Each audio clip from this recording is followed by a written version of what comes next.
அனைவருக்கும் வணக்கம். அரசு ஊழியர்கள் மற்றும் ஆசிரியர்கள் 2026ஆம் ஆண்டிற்கான தங்களுக்கான புதிய NHIS ஐடி கார்டினை எவ்வாறு டவுன்லோட் செய்வது என்பது குறித்து இந்த வீடியோவில் பார்க்கலாம். அதற்கு உங்களது மொபைல் ஆர் கம்ப்யூட்டர்ல குரோம் பிரவுசர் ஓபன் பண்ணிக்கோங்க. ஓபன் பண்ணிட்டு சர்ச் பாக்ஸ்ல TNNHIS 2026 அப்படின்னு டைப் பண்ணிட்டு சர்ச் பட்டனை பிரஸ் பண்ணுங்க. உங்களுக்கு ஃபர்ஸ்ட் லிங்க் TNNHIS 2016 அப்படின்னு ஒரு லிங்க் வந்திருக்கும். அந்த லிங்கை கிளிக் பண்ணுங்க.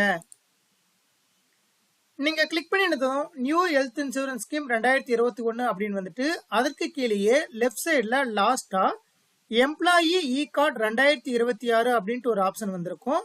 அந்த டெக்ஸ்ட் மேல கிளிக் பண்ணுங்க. நீங்க கிளிக் பண்ணினதும் Tamil Nadu government employee scheme card அப்படின்னு வந்துட்டு அதற்கு கீழே ஸ்கீம் நேம் அப்படின்னு வந்துட்டு ஒரு டவுன் ஏரோ கொடுத்திருப்பாங்க. அதை கிளிக் பண்ணிட்டு தமிழ்நாடு கவர்மெண்ட் எம்ப்ளாயி ஸ்கீம் 2026 அப்படிங்கிற ஆப்ஷனை செலக்ட் பண்ணிக்கோங்க. செலக்ட் பண்ணி முடிச்சதுக்கு அப்புறம் யூசர் ஐடி டைப் பண்ண சொல்லி கேட்கும்.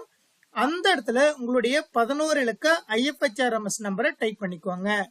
பாஸ்வேர்டு அப்படிங்கிற இடத்துல உங்களுடைய டேட் ஆஃப் பர்த் தேதி /மாதம் /வருடம் அப்படிங்கிற ஃபார்மேட்ல டைப் பண்ணிட்டு டவுன்லோட் இ கார்டு அப்படிங்கிற பட்டனை கிளிக் பண்ணுங்க.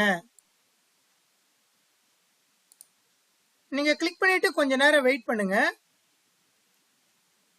வெயிட் பண்ணினதும் உங்களுக்கான ஐடி கார்டு டவுன்லோட் ஆயிட்டு வந்திருக்கும். அது எந்த லொகேஷன்ல சேவ் பண்றது அப்படின்னு கேட்கும். நீங்க அந்த லொகேஷன்ல உங்களுடைய கம்ப்யூட்டர்ல சேவ் பண்ணிக்கோங்க. சேவ் பண்ணினதுக்கு அப்புறம் அதை ஓபன் பண்ணுவதற்கு அந்த PDF ஃபைல் மேலேயே நீங்க கிளிக் பண்ணீங்கன்னா government of Tamil Nadu employee new health insurance scheme 2026 அப்படின்னு வந்துட்டு அதற்கு கீழே உங்களுடைய பெயர், டேட் ஆஃப் பர்த், அதே போல உங்களுடைய IFHRMS நம்பர், ஸ்கூல் நேம், அதே போல உங்களுடைய NHIS ஐடி கார்டு நம்பர், இந்த டீடைல்ஸ் எல்லாமே வந்திருக்கும். ரைட் சைட்ல உங்களுடைய மனைவி பெயர், உங்களுடைய குழந்தைகள் பெயர், இந்த விவரம் எல்லாமே வந்திருக்கும். இது போல மிக எளிமையான முறையில் புதிய NHIS ஐடி கார்டினை நாம் டவுன்லோட் செய்து கொள்ளலாம்.